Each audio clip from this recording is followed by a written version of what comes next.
All right, good afternoon, everybody. Michelle Quesada here with WPTV, and we are talking about a very important topic today. Everybody, you've seen this hit your life in different aspects, whether it's at the pump, at the grocery store, when you get your energy bills every month. We're talking to a financial expert, Chris Markowski. Welcome, Chris. He is the founder of the investment firm Markowski Investment, and he's also the host of a national radio show, Watchdog on Wall Street. So welcome, Chris. We appreciate you spending the afternoon with us to talk about this. It's my pleasure. Thank you, Michelle, for having me. Great. And to our viewers who are joining in, feel free to comment any questions you have, anything you've seen. We're going to start off with the obvious topic. The Consumer Price Index report just released from December numbers showing that over a span of a year, we've seen a 7% inflation, overall inflation. And Chris, I imagine there's many things that are causing this. If you want to talk a little bit about what you've seen in the economy. Well, I quite frankly, I think that it's gone parabolic this year, but this is something that's been around for a long period of time. And we can track this back to Alan Greenspan, Ben Bernanke, Janet Yellen on through, and the fact that we continue to print more and more money. That's the reality. I mean, over the past 2 years, we've increased the money supply by over 40%. You throw in some other aspects as well with supply chain concerns and tightening labor markets. This is where we've got to the point where we are today. And the thing about inflation that I track more than anything else, because they take a myriad of things into consideration. To me, what's most important are the items and the things that people need to survive on every single day. Energy, gas in their car, food. These things have gone through the roof. I'm taking my mother-in-law to the grocery store the other day, and she comes out and she's shaking her head and, Greek accent. She's like, I can't believe I spend $150. I get nothing. And it's gotten to that point in time. I pay the bills in my house. My wife's the CEO. I'm the CFO. So I see all of these things and the grocery bills and all the prices that are coming in. And this is really hitting people pretty hard. Absolutely. And I'm glad you touched on, the increased money supply that we're seeing. And also we're seeing video right now of a lot of the store shelves empty. We're seeing prices go up on some of our favorite items. What is the difference, Chris, between what you mentioned, price inflation going up because of there's more money out there, more money's being printed, versus the supply chain and demand issue that we're seeing where a lot of items are just not getting, distributed as quickly. So you see the prices going up because there's a higher demand for those. I do think that the supply chain stuff it's a part of it, but it's not the main thing. Inflation is always a monetary issue. We can go back to, you could lead us go all the way back to the 1970s, which led us to Paul Volcker, who came in under Ronald Reagan, under the Federal Reserve under Ronald Reagan, decided to raise rates to basically tamp down inflation. And it was a money supply issue out there. There's just too much money that's floating around all over the place. You could take a look at this in asset classes. You could see what's happened in certain areas in the stock market. The fact that we have made up currencies that are being invented on almost a daily basis where money is finding a home there. You can take a look at it in regards to real estate prices, which have gone parabolic in many areas as well. NFTs, all these things out there, they wouldn't exist if there wasn't so much money that was floating around. And I mentioned the money supply up over 40% just over the past 2 years. If you want to go back to the Great Recession, my Lord, it's gone through the roof. How does the pandemic play a role in all of this? Would we have seen this inflation? Of course, we would have seen it, but would it have been stretched out over a longer period of time? Did the pandemic speed this price increase up? Well, I've been talking about inflationary pressures for over the past 20 years. I think the conventional wisdom and the narrative for extended period of time is that there wasn't any. And I've said that that's patently absurd. That's ridiculous. You take a look at the cost of higher education. You take a look at the cost of healthcare, the cost of food.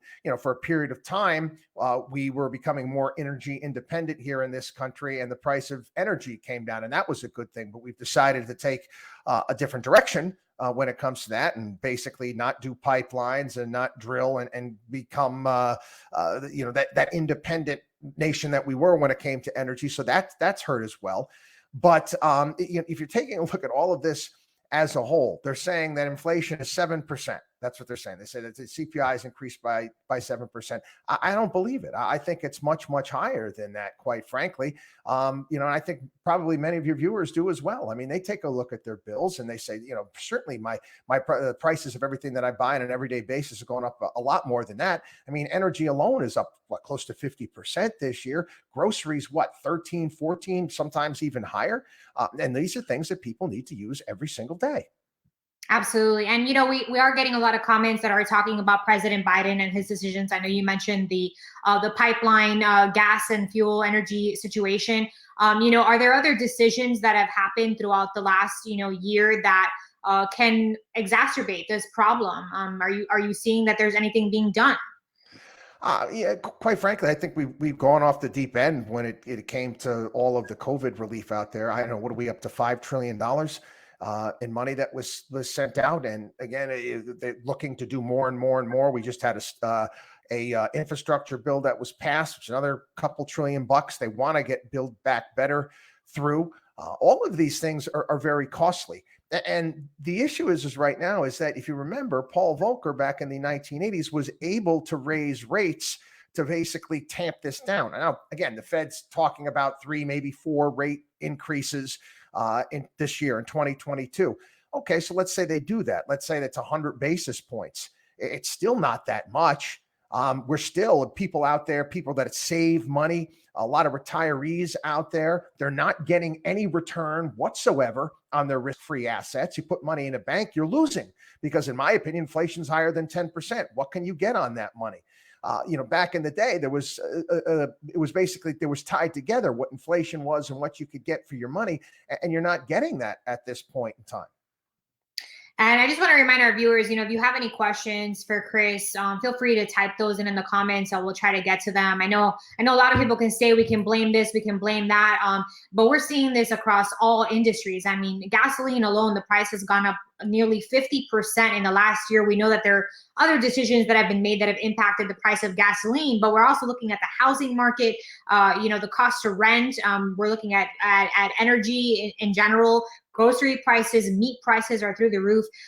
Chris, what could you say about just one thing is the consumer getting hit on a specific area of their life, whether that's gasoline, which we've seen gas prices go up and down in the past as well, and grocery items, but now we're seeing it on just living in general is very expensive. Yeah. I mean, I look at various different things. I look at coffee. I look at things that people use every single day. Now, every now and then you have to go out and get yourself a television or a new computer. And we take a look at technology, and those prices have come down. But you can't eat a television. You can't eat a computer. These are not things that you're going out and you have to purchase every single day. I mean, even clothing costs up 5-6%, but you can hold off on certain items that you don't have to buy at a certain period of time. It's the stuff that you have to use every single day. That's what's most important. And are we as consumers also driving up the cost? I mean, obviously, inevitably, we have to continue buying the things you mentioned that we need every day. When there's a shorter supply of these things and the prices go up, the demand is also going up. Are we also driving up the costs? I don't. If you're talking about the food and energy, no, I don't think that's the case. I mean, I don't think everybody's going crazy in regards to buy stuff. I think actually people probably being a little bit more conservative when it comes to their purchase at this point in time. Now, this is definitely more of a monetary issue more than it is a supply chain issue or a consumer issue. Yeah, and you briefly touched on this too, but what does this do for those who are gathering their investments and getting ready for retirement? I know there were a ton of people who the mass exodus of people who retired early during the pandemic. Now with these prices going up, what are they going to do? Because they were thinking about a certain income or a fixed income they had going into retirement, and clearly that's going to run out if you stay at the same income throughout this inflation. Very, very astute. I've been talking about this for decades now. This is one of the big things that I've tried to get across to people. The idea that the concept that you can just, all right, I get to a certain dollar amount and then you can put it into risk-free assets and just live off that. That's going away. I mean, let's be honest. We can go back 20 years ago. Let's go back to the 1990s, and you get 7-8% on a 10-year treasury, or close to that in a CD. You're not getting anywhere near that at this point in time, coupled with the fact that inflation is running over 10%. If you've got your money in cash, you're technically losing money. So it makes it very, very difficult. And again, it's something we've been dealing with our clients for an extended period of time, utilizing other assets, preferred stocks, looking more for dividend-based items. Your portfolio has to look a hell of a lot different today than it did 20 years ago when it comes to retirement if you want that money to last. If not, you're going to have to start making some choices, and maybe you're going to have to put off retirement. This is the terrain. We can argue all we want in regards to what we want things to be, but you have to go what the terrain is. I always cracked the joke. I said, it started with Alan Greenspan. He went into my garage and took tools out of my toolbox that I used to be able to use to help my clients. Those tools are no longer there anymore. Yeah, and obviously, I also don't want people to take away from this that, the sky is falling and there's nothing you can do. I mean, what are some solutions for or smart investments people can be making right now with their money? What kind of things would you recommend, seeing as how we don't know how long this is going to last for?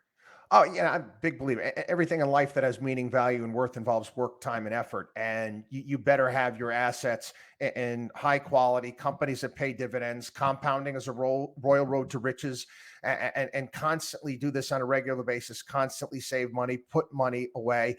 Again, try to avoid all of the that they're calling the FOMO areas, the fear of missing out areas, some of the high flying stuff. You've taken a look at the NASDAQ. NASDAQ has been crushed for the most part outside of a few things, simply because there's a flight to quality. And as the Fed is going to slowly but surely raise rates a little bit, that flight to quality is going to continue. And Andy Michael had a really good question too. Will the increase of the cost of goods and services ultimately result with an increase in wages? Economists have said yes to this question in the past. What do you think, Chris? Well, wages have been going up, over for a while. I mean, they've been going back not just the past couple of years during COVID. We've seen so many people that have left the labor force. You take a look at the unemployment numbers from this was last Friday when they put them out. They had 3.9%, but the labor participation rate has gone way down. Many people choosing to retire, don't want to enter the workforce, and that's a whole conversation for another day. But wages have most certainly come up all around the country. To what level? I mean, again, businesses are going to only pay people what they can afford to pay them. That's the reality of the situation. And I'm sure it's similar in your neck of the woods as it is mine. You go by store after store after store, help wanted sign, help wanted sign, help wanted sign. Absolutely. And, this is also a really tough time for someone looking to buy a home. Also, people looking to buy new or used cars. The prices have gone up a lot. Would you say that, there is a possibility this will taper off at some point in some industries and we'll still see some inflation in other areas? I mean, what is your experience? I know we haven't seen anything like this since 1982, but, just from your experience. Well, my client base all around the country, a large portion of it are small business owners. Some of them, contractors, builders in certain areas, restaurateurs. All of these issues have played a part. Now, I know there's certain areas of the country where the turnaround time for a home used to be anywhere between 8 to 12 months. Now it's taking upwards of 2 years. I ordered a piece of furniture. When was it? Almost a year ago. I still haven't gotten it yet. They keep telling me, it's like that the movie The Money Pit. 2 weeks, 2 weeks, 2 weeks, and no, it's still not here yet. We've seen certain commodities obviously go through the roof. There was the joke going on when lumber prices went up. That adds to the cost of a home, and many times builders are getting walk into a situation where they don't have that wood yet. And they're going to have to tell the people, say, hey, listen, either you're going to pay more or we're going to have to wait. Hopefully some of these supply chain issues will take care of some of that. And my hope is, quite frankly, because again, this is oftentimes what people do is they look to government to solve these problems. The government needs to get out of the way. What we need to do is reduce regulations. We need to let everything settle and get everything back. When you get the government involved in these things, it's just going to make matters worse. Yeah, and you mentioned, the supply issues. I know the current wave. Well, we saw the wave with Delta, now the wave with Omicron. We already had an issue when a lot of these manufacturers shut down for some time because of the pandemic and had to ramp up production again in all fronts. But now we're seeing that a lot of workers are out because they're sick and they're not working. I mean, is all of that going to continue contributing to the supply chain issues that we're already seeing? Oh, I think that, to some degree, the powers that be are kind of recognizing that their entire COVID strategy didn't work. And we're going to have to learn to live with this. And you saw that with the quarantines going from 10 days down to 5 days, and the changing with some of the testing rules. Again, we're going to have to live with this at some point in time. It's a respiratory disease. And, the idea, the zero COVID idea is it's patently absurd, as we've seen, trying to try to accomplish its mission impossible. So, treatment we need to focus on, continuing to get, people back to work as quickly as possible. Again, these are issues that we're going to be dealing with going forward. But I do think that, I think that the tide is changing to some degree, and people's perceptions are starting to see this for what this is. Yeah, and the people that have a lot of people have quit their jobs. I mean, it was millions of Americans who quit their jobs last year, and a lot of people into retirement early. Does all that create an issue for us in trying to become independent and try to get back to getting the supply manufactured in our country to get this stuff going again? I mean, how does that all contribute? I'm sure it's a domino effect. Well, absolutely. But you know what the problem is the uncertainty. You have certain school districts around the countries and teachers unions shutting down schools in major districts. At 11 o'clock at night, all of a sudden your kids are not going to school the next day, and you don't know when they're going to go back to school, and you have to be at work the next day, and you've got no one to watch your kids. It's a serious issue. It's a major problem. And yes, there's certain areas of the country that have been hit by that. It most certainly problematic. Do you think, Chris, too, obviously we've seen a huge increase in gas. It's been the main area where we've seen a huge increase in prices over the last year. Is this going to push people to cleaner energy, to, driving electric vehicles? Is this pushing people in that direction? Well, it's not just gas prices. It's also electricity prices. It's also propane. It's also natural gas. So if you still have to plug the car in. You still, you still have to pay for the electricity to charge the car, and if your electric bills are going through the roof, either way, you're gonna pay in some way, shape, manner, or form. Electric vehicles are neat, and I think that that's obviously the direction that the auto industry is going here in this country. But they're not free. You still have to plug them in. Any other questions viewers have? I know there are a lot of comments, a lot of opinions. We appreciate all your comments and opinions. If you have questions for Chris right now, or for those of you who are just joining in, we're talking about the Consumer Price Index report coming out, showing that inflation has gone up 7%. Overall, and it's mainly in the last 12 months we've seen gas prices increase to nearly 50%. We've seen huge increases in other segments of our economy when it comes to used prices of vehicles, new prices of vehicles. We've seen it in housing. I know the inventory for housing is also being a factor in driving up those costs. So we want to be able to take your questions. We talked to Chris, but we haven't seen this happen since 1982. Can you talk a little bit about, was this a perfect storm? Like, I know you mentioned there was stuff already happening leading up to before COVID that was getting us here, but kind of how did COVID really exacerbate this stuff to make, or speed it up, to happen a little bit quicker than we thought? Well, flying over the country and dropping cash like the government's been doing, because all of these various different programs, the trillions of dollars in programs that are out there, that's obviously helped it move inflation to another level than what it was before. And like I said, it's my belief that it's higher than 10%. I mean, I see stories of school districts in certain places around the country that are putting in new tennis courts with COVID relief funds. The state of California wants to use excess COVID relief funds. They want to start universal health care there. All of this, helps exacerbate the situation. And the reality is the Fed can't do anything. I wanted to make this point, is the fact that the Fed they're raising rates a little bit, but they're not doing what's truly is necessary, simply because they can't. Our nation, we just raised the debt ceiling, is $31 trillion in debt, if you take that into consideration. And most of our debt is in short-term instruments. This is short-term bond instruments. And we have to roll that over again and again and again. And when we're rolling over that debt, you think of it like paying off one credit card with another credit card and adding more. If the interest rates go up, that's going to be a bigger portion of our budget is going to have to go towards more interest because the rates have gone up, which could cause an absolute disaster. We can go back to 2010, where you had the European debt crisis with Portugal, Italy, Ireland, Greece, Spain. They called them the bond vigilantes at that point in time. Their rates went up. They didn't go that far up, but it was devastating to those economies. Now, those economies, they're a member of the European Union. Each of them, they don't print their own currency, so they couldn't look to print and inflate their way out of the situation. That's what we've done. The powers that be in Washington, D.C., they tell you that they don't like inflation, but they do. They like it because guess what? They're paying back debt with money that is worth less. And someone mentioned, I can't find the comment now, but someone mentioned, are we heading into a recession? I know there were several things that led us to the recession in the early 2000s, but are we heading there? I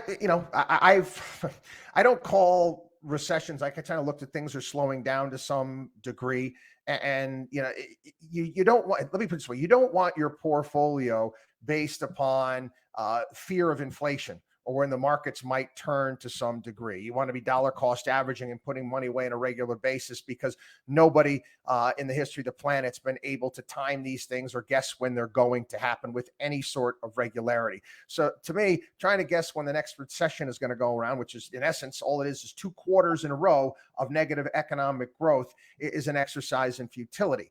Unless we see inflation really pick up at this point in time, I don't see that type of a scenario in the near future. But that doesn't mean that the markets still can't go down. You don't need a recession for markets to go down. And the reality is, during recessions, markets tend to go up because they're anticipating coming out of the recession.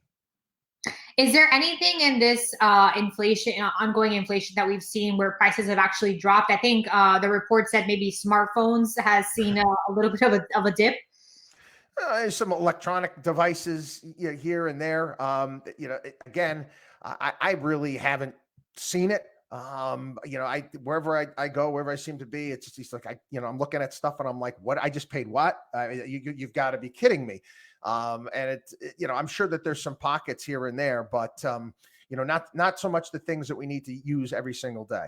Yeah, and when it comes to that too, I just interviewed a woman today at the gas station who said that, because of rent and her grocery bills being a little higher, she's had to tap into her savings. Are you seeing that for many average Americans, like having that's a problem, like having to go into your savings to kind of make ends meet throughout the month because your income is not balancing out with the increase in prices? There's no doubt about that. Inflation hits the lower classes to the middle classes harder than anyone else because they can't afford it. Again, people who own assets, you've seen asset inflation, real estate, you've seen the stock market, all those areas go up.